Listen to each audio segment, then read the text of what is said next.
Good morning. It's not your traditional Labor Day topic, but it is a fascinating story of triumph over tragedy and now empowering young people to ensure they have a brighter future. Our guest, Wendell Brown Sr., former college and professional football player, once imprisoned in China, also a former coach, now founder and president of Detroit's Be Elevated Youth Foundation. It's Sunday, September the 1st. I'm Chuck Stokes, and this is Spotlight.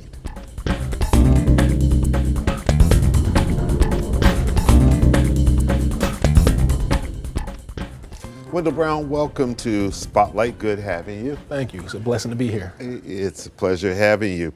You have a fascinating story, so I want you to walk us through this story so that people can better appreciate what it is you're doing now and what is giving you the impetus to be so devoted to our young people. Let's go back. You're a linebacker at Ball State University. When was that roughly? From 2004 to 2009, graduated 2009, worked on my master's degree as well.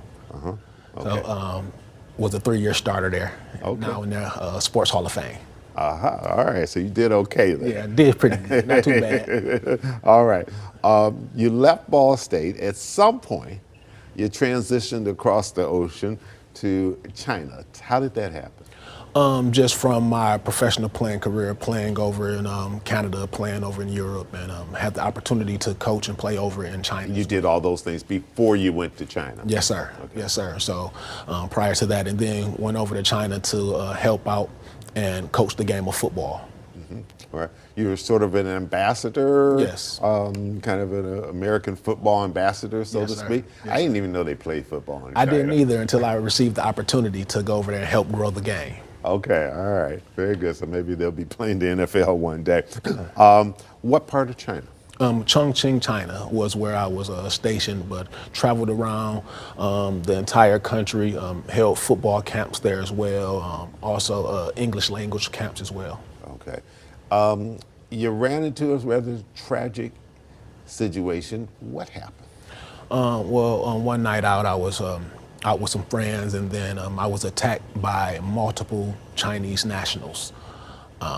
And after which, instead of taking the Chinese nationals to prison, they would attack me with weapons, and instead of... This was in a bar in China? Yes, and instead of taking those men to prison, I was the one imprisoned. Did you provoke the incident? No, actually it was just a random incident, and men just attacked me out of nowhere. They were looking to do damage to somebody? Yes, sir, and I was the guy that they randomly picked that evening. Were you in the bar by yourself? I was there with one other friend, but at that moment I was alone. Okay. That friend didn't get arrested? No, sir. Okay. You got arrested? Yes, sir. Did the people who attacked you get arrested? No, nothing came about to them. And that was the thing that baffled myself and my family, was that I would be attacked by multiple men and be the one in prison for it. How many men? 2 men, okay, armed with weapons, knives and bottles. Did you get injured? Did they get injured? No one was injured. How did you get out of this predicament? I walked away. After I pushed the men away and stopped them from harming me, I walked away. Okay. At what point did you get arrested? Was it right there in the bar? It was at the bar a little bit later, probably like an hour later. The police came and security from the bar came and placed me in cuffs. All right. What year was this? This was in 2016. Okay. And you were in prison for how long? For 3 years. 3 years. So you were in prison during some of the COVID pandemic? It was right. It was prior to, yeah. I came home right before the world shut down. Glory be to God. And I understand from doing a little research that while you were there in prison, that you have very little contact with your family back here in the U.S.? Yeah. And you're from Detroit? Yes, I'm from Detroit, Michigan. And I had zero contact with my family outside of letters. No phone calls for over 2 years, no visits. So it was the strength of God. It was God breathing into me and keeping me covered, and not allowing my faith to waver, that though I was wrongfully imprisoned, that at some point I would be freed and my family and I, our pain would be relieved. The American Embassy was helpful? Yes, the American Embassy did all they could do as far as communicating with my family, communicating with me, working on my behalf to ensure that I could be released as soon as possible. I would imagine a lot of people become hardened in those situations, or distraught, and it can ruin someone's life. Yes. Well, I kind of kept the mindset that God chose me for a reason. You know, He kept His hands over me and kept me covered for a reason. So if I was to come out and be hardened and be upset, then I would still be locked away. I wouldn't be free. Even though I would be physically free, my mind and my spirit would still be encaged. So just to live in love, to live in light, and to allow my experiences and the experience that my family and I had to better others, to shed light for others, and to give others hope. Okay. All right, we need to take a little quick pause for the cause. We'll come right back. We'll pick up on this and we'll talk a great deal about the good things that you're doing now. Okay. We'll be right back with Wendell Brown. Don't go away.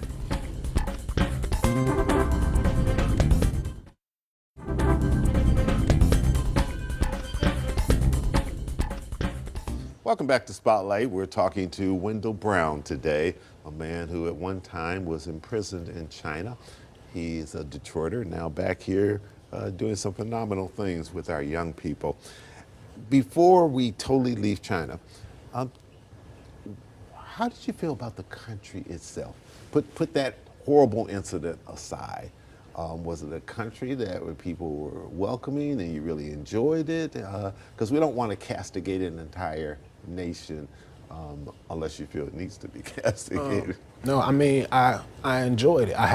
I met some good people, met some bad people, just like anywhere else you go. You know, I'm a world traveler. I've been to multiple different countries, and I was enjoying myself up until I wasn't, you know. Right. So, but I saw a lot of opportunity there. I saw things that I could do for others there as well. So, it wasn't all bad until the incident where I was wrongfully imprisoned. You wouldn't go back? No, sir. Okay. Tell us about, you started the Be Elevated Youth Foundation. The BE stands for Brown Elite. Yes, sir. What's the purpose? So the Be Elevated Youth Foundation is a youth and community empowerment organization. We deal with literacy, mentorship, social and emotional learning, helping our young people get college scholarship opportunities and trade placement. Mainly high school students or all different ages? All different ages. We start at ages 6 and even post-college. All right. I was looking at your website, it looks like a diverse group of young people, Yes. Not just African Americans, a little bit of everything. Yes, right? sir. Yes, sir. Yeah. What do you hope to accomplish?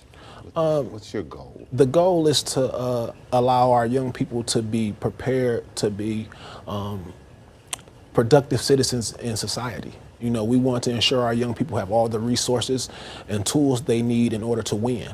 You know, we want to make sure our young people have the mentorship and the guidance in order to thrive and not have to bump their head and use our experiences in order for them to learn from. Is the program sports-based, academic-based, or a combination there? A combination of all. It's a combination of all. By me being a former professional athlete, it would be easy to, you know, make it sports-based, but we wanted to ensure we didn't miss anybody. You know, we didn't want it to be all sports-based. We wanted to allow the organization to bless those who may not feel the need to play a sport, who may be a creative, or just want to deal with academics, and also the social and emotional portion of it as well, so we can prepare well-rounded individuals. It sounds a lot like the Midnight Golf program here in Detroit, in which people first think, okay, it's all about golf, but that's just the hook to get young people in, and then it becomes mentorship, academics, all these things, exposure, so that these young people can become successful. Yes, sir. You've also started another program called I Hope Project. Yes. The I Hope Project, we deal with helping people who've been imprisoned overseas and their families navigate through the criminal and court process. You know, and once they get home, we help them transition as well. my family and I started this organization because we didn't want people to be stranded in the ocean as we were, not knowing who to call, where to turn to. So we started the organization to help people and their families receive justice. And since starting the organization, we've helped multiple people get home from being imprisoned overseas and in various countries. Mr. Brown, now that you've gone through this experience and you have this organization that helps people who find themselves in difficult situations, do you now realize that there are probably more people in these kind of predicaments in different countries than you would have ever thought before? Yes, So this is fair. I don't know if the correct terminology would be widespread, but it's not something that's super rare. As I thought it was, it's not too much. And the goal is just to ensure that people can be relieved of their pain. Families like my family and I remember not being able to communicate for years. Not being able to, not even knowing if we would ever even receive justice.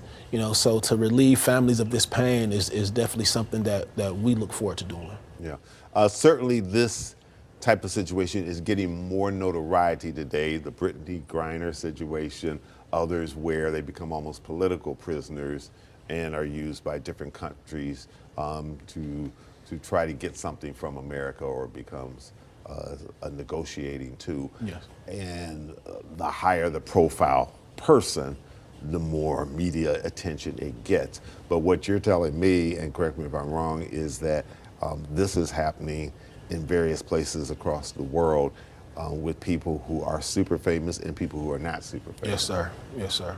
And regardless of if they're famous or not, these families are in great deal of pain. And the future is uncertain for them on most days. So just to be able to aid these families, just to be able to aid these people, it's definitely a blessing to be able to do it, because I know so many people came to my aid. All right, we need to take another quick little break. We'll come right back. We'll talk about your book, your podcast, and other great things that you're doing. We'll be right back. Stay with us.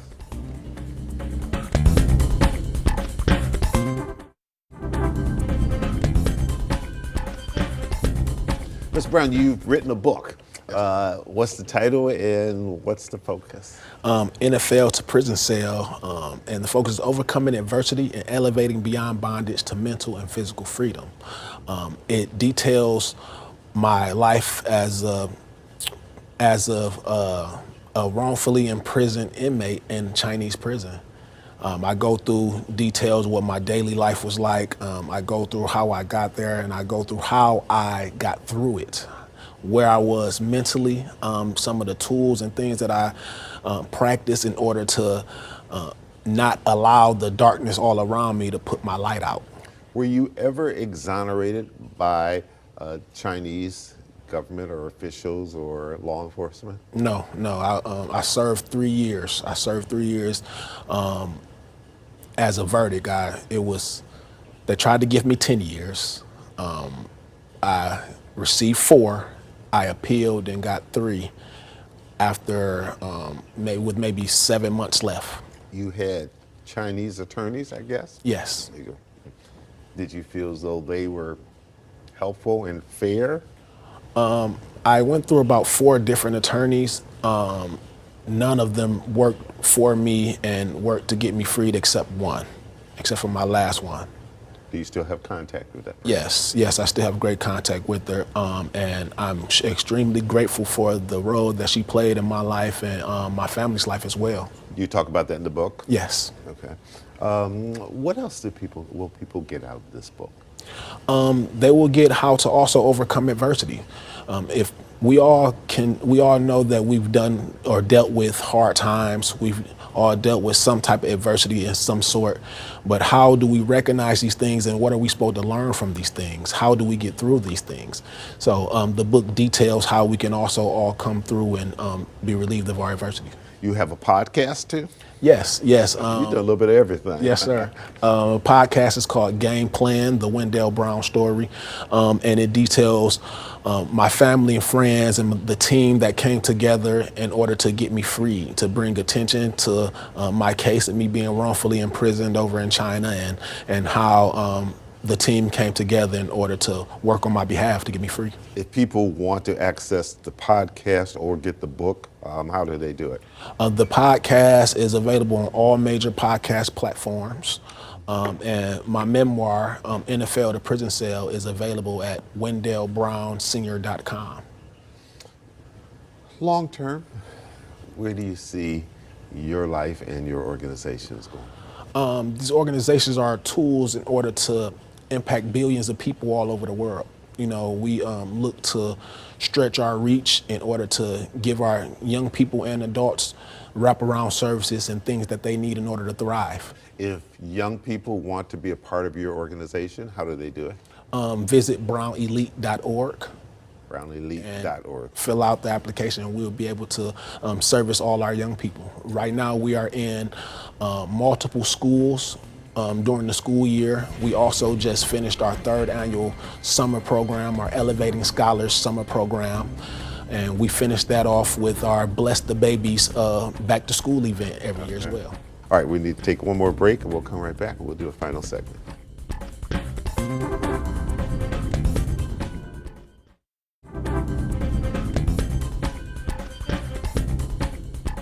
When you got back to the United States, you met a man who's revered in this town, Ike McKinnon, former chief of police for the city of Detroit. Yeah. Did you know Ike before? No, I didn't know him before, but was put in contact with him, and he's now become one of my mentors. And just didn't have a better mentor. I know. Just all of his knowledge and his resources, and just like the love that he has for other people.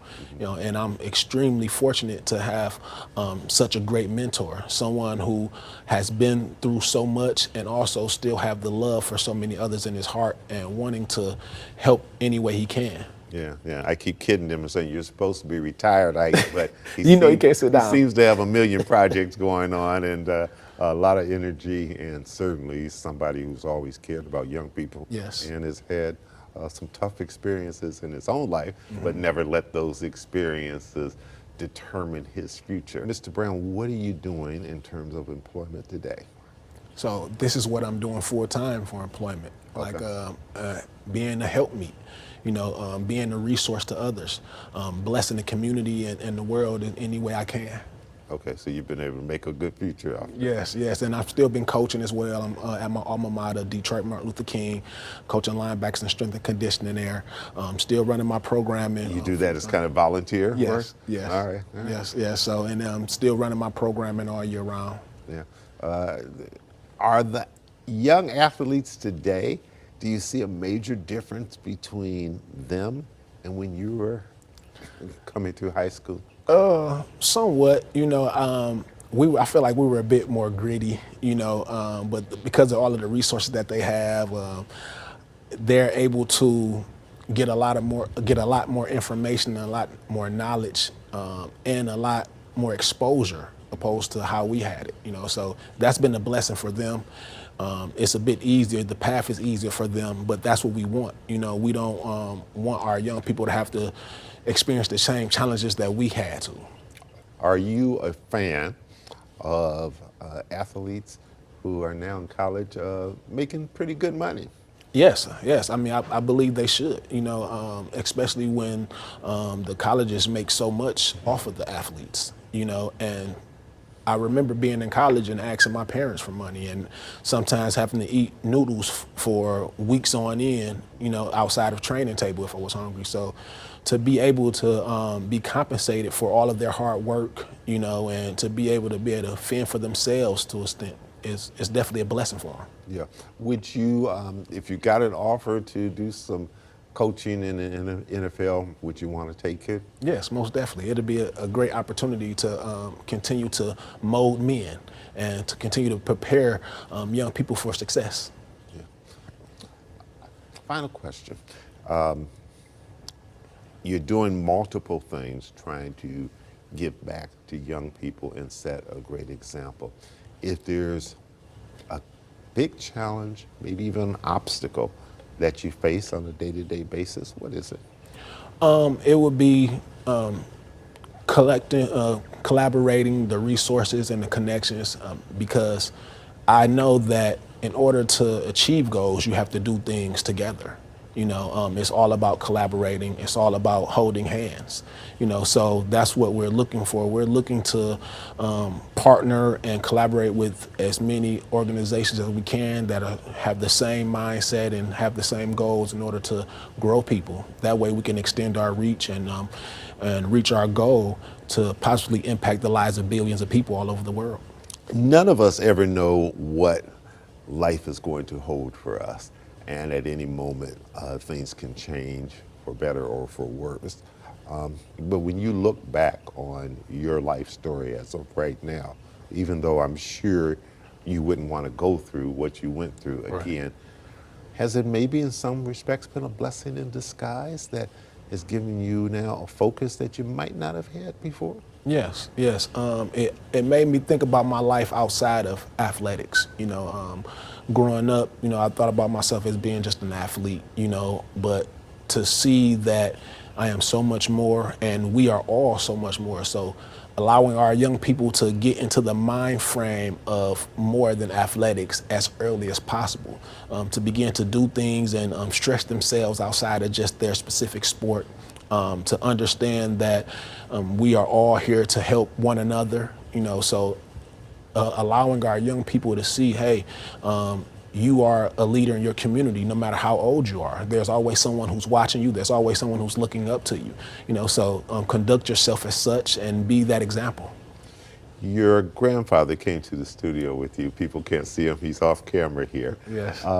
Is this a sign of how supportive and how tight-knit of a family you had to help you get through this ordeal? Very much so. We're a very tight-knit family, and the love and support that I've received from my family, not just during my wrongful imprisonment, but my entire life, breathing life into me, allowing me to believe in myself and letting me know that I can do all things, and that also that we are still to help one another. We are still to help people who may not be our family. We are here to spread love amongst each other. So just my family has been the greatest example of how to live. Wendell Brown, thanks so much for coming in and sharing your life story with us. Thank you for today. President, founder of Be Elevated Youth Foundation. He has all kind of other stuff too that you just heard about, but he has a website, and check it out. Thank you so much. Thank you for having me. And I'm Chuck Stokes. We'll be back next week with more newsmakers in the spotlight. We hope you have a good week and a wonderful Labor Day.